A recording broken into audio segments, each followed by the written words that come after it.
Benvidos, hoxe imos falar das palabras galegas que facemos acabar en iño ou iña.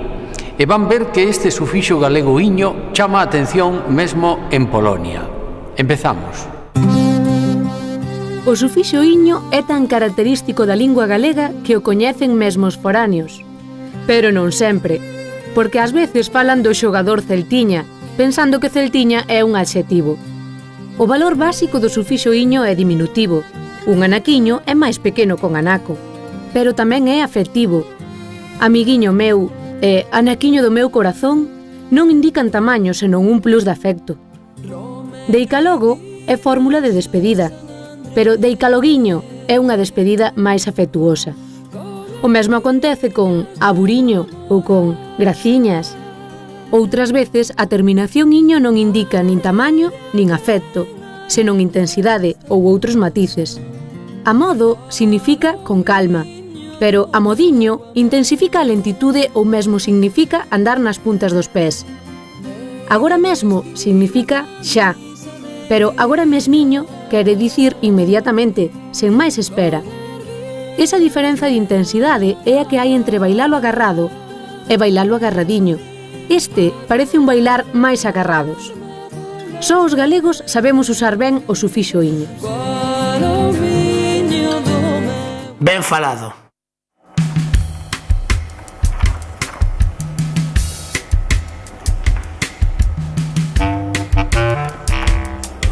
Chámome María Bogušević, son de Polonia. Estou traballando os primeiros textos impresos en galego na época moderna, na primeira metade do século XIX.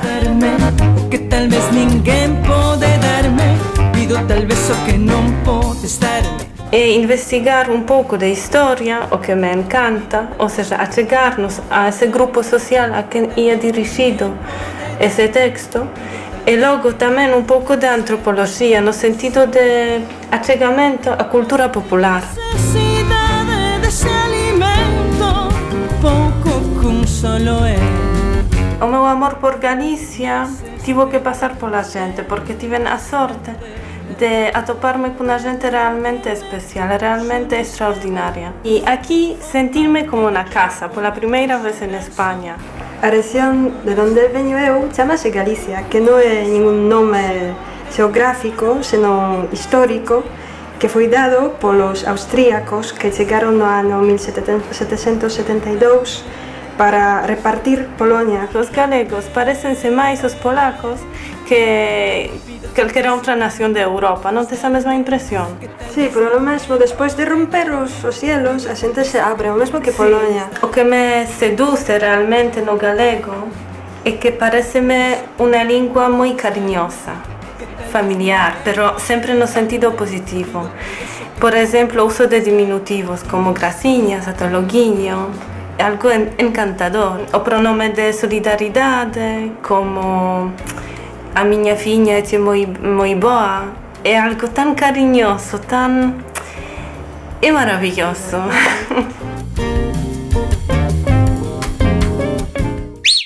Se unha parede ten pedras, un tellado ten... Tellas. Cales son os vermes de cor rosada que viven nas terras húmidas? Miñocas. Como se chama o animal que fai miau? Un gato. Ves como sabes? Este outro día comenteilles algúns ditos nos que aparece o apelido Varela, pero aínda quedan algúns. Chegou Varela en Vigo significa chegou unha persoa impertinente. En Santiago significa algo distinto. Chegou Varela significa chegou aquel que sempre chega tarde. Contan que no principio do ferrocarril galego, aquel que viña de Carril a Compostela, había un maquinista que se apelidaba Varela e que lle viña parando polo camiño toda a xente para subir. Por eso sempre chegaba tarde. Chegou Varela. Ata outro día. Varela.